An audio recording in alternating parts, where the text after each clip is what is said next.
welcome back to our channel. Lakeland is napping. Hazel's out there playing. She's probably gonna be in and out. Oh my goodness. Come show the camera what you got. Let's see. Come here. You did not eat your breakfast, little missy. You did not eat your breakfast. And you want gummy bears? Yeah. Oh my goodness. Mama, that's it. Will you sit right here while mommy tells everyone about your birth story?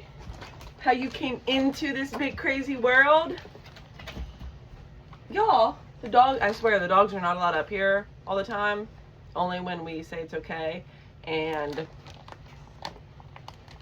here they are. So I guess let's just jump right into it. I did a poll on Instagram of what you guys wanted to see next, and Hazel's birth story won by quite a bit, which is surprising because I definitely thought the controversial parenting tag was gonna win, just because I think that's like, I don't know, maybe it's just me because I think that's like so interesting to watch. But I also love birth stories too, and I love to tell mine. So I will start at August 15th around 2 a.m. My water broke at 2 a.m. So we kind of just chillaxed a little bit when my water broke. I woke Cody up. I was like, hey, I think my water just broke. And we just kind of like freaked out for a second. We called everyone. And we took our time to kind of head up to the hospital because I wasn't having contractions or anything. I did some laundry, added some last few things to the diaper bag, which was already pretty much packed. Her due date was August 27th, and she actually ended up coming the 16th. But like I said, I was in labor for 21 hours or so. So it was kind of a long process. But anyway, so we ended up going to Waffle House on our way, getting some food that we didn't end up eating because our nerves were all over the place. Went to Walmart, ran in there. My water had broke, so if you know how that goes for most people, it continued on through Walmart. And I was walking out the door, and I will never forget, there was this lady standing at the door, and as you could tell, I was very pregnant. And she was like, oh my gosh, what are you doing? When are you having the baby? And I was like, actually, we're on the way to the hospital right now. And I just remember like being so happy to say that, and so relieved and so excited, and all of the emotions in just saying that. I'm beautiful.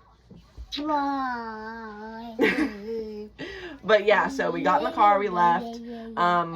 Cody actually ended up losing his phone in Walmart. He left it in a cart. This actually drug out another like 30-45 minutes because we drove up and down the main road looking for his phone, because we were looking on Find My iPhone, and it was moving around. We couldn't find it. So we looked throughout the parking lot. My pregnant self was walking up and down the side of the road on the sidewalk looking for this phone. And finally we decided, whatever, we'll just leave it. He'll just be without a phone. Every time, I swear, every time I get in front of this camera, Hazel jumps in. Like, she has her tablet back there. Yeah, so anyway, eventually we found it in a shopping cart.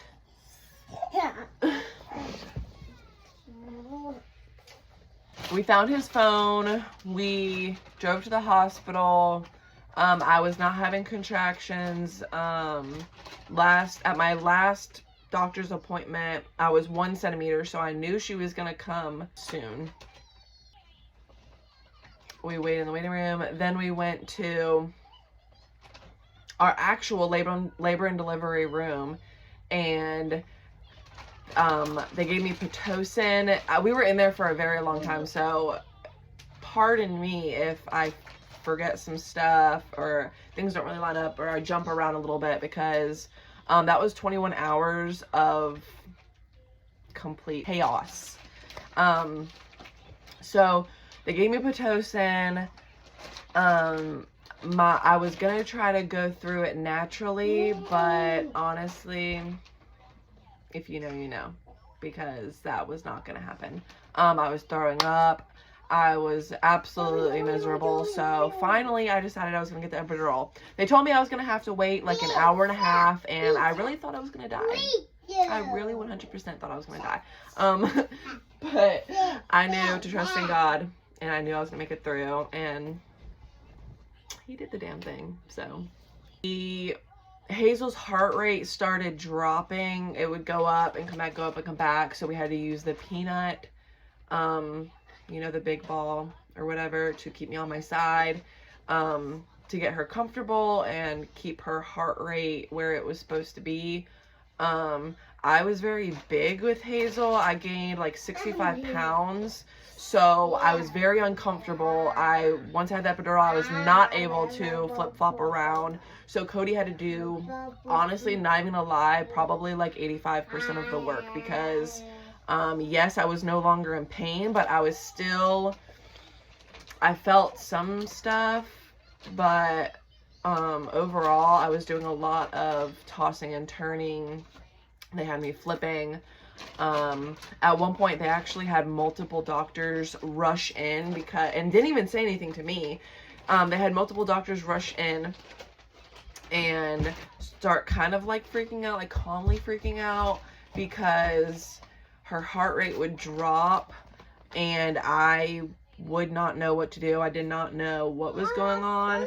Our nurse, one of the many that we had because I was there for so long, started talking about C-section, and not even gonna lie, that was not on the radar for us at all. A C-section was never brought up until I was literally giving birth, and I don't know, it just like was never thought about. It was never an option in my head, in Cody's head. So went over and just lost it in the pillow and just wanted nothing but Cody to be there in that moment. And I just wanted the support, because here I am thinking that I'm gonna have a C-section. Well, Cody then began asking for the doctor, because this was our nurse. Our doctor was not here. It was like the middle of the night, and we had whatever on-call doctor was there at the time. So we were just asking for them, and instead of a nurse, and we wanted the doctor to make that decision whether we were going to have a C-section or not, because we wanted to do everything in our power. Well, they said, let's check you one more time, and if you have not progressed, I believe at this time I was, it's so hard to remember because I think back to Lakeland's too, but I want to say I was 6 or 7 centimeters, and they said that if I had not progressed up to a 9 within whatever span of time, I apologize, I cannot remember the time. Mom life. Hazel woke little princess up. So her nap might have been cut a little short, but anyway, I'm gonna finish up telling you guys instructions to C-section stitch. So then they checked me, and I believe at that point I was about ready to push. So that was amazing. They called the doctor. It was a doctor. He was not my actual doctor, like I said before, but he was kind of straight to the point, didn't really talk to me much. Not gonna lie, I wasn't really crazy about the doctor, but anyway, so yes, I was on my side having to push, which is also not how I envisioned it, but honestly, I was just happy I didn't have to have a C-section, which also, everything that happened is how God wanted it to happen. So I'm grateful for the way that both of my deliveries went, in every aspect, positive and negative. So I started to push. I was on my side. Cody also was doing a lot of the work. He was just like one of the doctors. It was COVID time. It was back in 2020, when COVID was on high alert. I couldn't have anyone in the room with me but Cody. At the time, I didn't even know if Cody was going to be allowed in there with me, but once again, praise Jesus that he was, because I wouldn't have known what I would do. I was already very upset about not being able to have my mom in there. If you know me and my mom are like, but I did it, and she came. She arrived at 12:36 a.m. And she weighed 7 pounds, 3.2 ounces. She was 21 inches long little baby. She came early. She was perfect, nothing wrong with her at all. The most precious little baby. She had a little bit of hair, not as much as I expected, but she definitely had hair. And I pulled her into my chest, obviously, and just cried, because I have never felt a love so precious and amazing, and she was just the biggest blessing in our lives. And I'm not gonna get emotional talking about it, but Hazel Grace really was the most amazing baby, and still is. But along with her sissy, but we'll get to her video one of these days, and tell Lakeland's birth story. It's a little bit less crazy, but still kind of crazy. So she was born.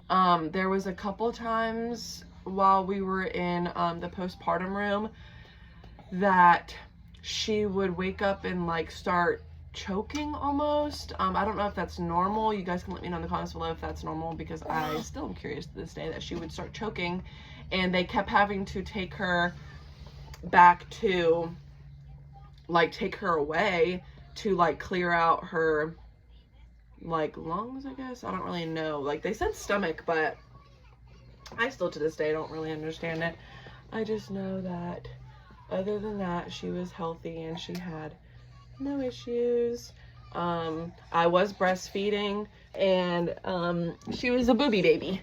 For 2 months, I solely breastfed. I did not pump until the end, to where I could start giving her bottles. And she I'll make a separate story about breastfeeding one day, but for right now we'll leave it at Hazel's birth. And gosh, it was such an amazing experience.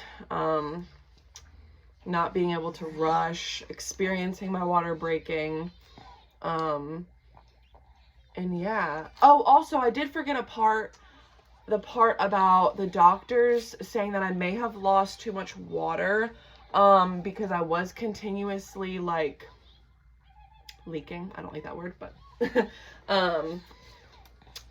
by the time we got there, it had been like 6 hours. I think we got there at like 6 a.m. or 7. It might have even been closer to like 7 or 8, excuse me. So I had lost a lot of water by that time, but it wasn't really too much of a concern until I got to the point where I was in labor for 21 hours. And that's kind of worrisome too. That's also why C-section was talked about, because I wasn't, you know, all the fluids just were not there anymore. Oh, but she was still healthy, healthy little baby. We were there for like 2 days. Cody was begging the doctors to let us leave because we were just ready to get out, get home, get this baby home, get comfy with her and settled in. Our families were watching our dogs and letting them out at the time. We then thought about introducing the dogs and how that was gonna go. That went smoothly and great. They kept her distance for a bit and eventually warmed right up to her. She warmed right up to them. And yeah, everything went pretty smoothly after that. So much fun to do. I'm so glad I was able to do a birth video. I'm gonna get back to these babies because this one is about to fall off the bed. That one out there is probably still eating gummy bears, as she is not supposed to. But I figured there had to be some way that I got this video done.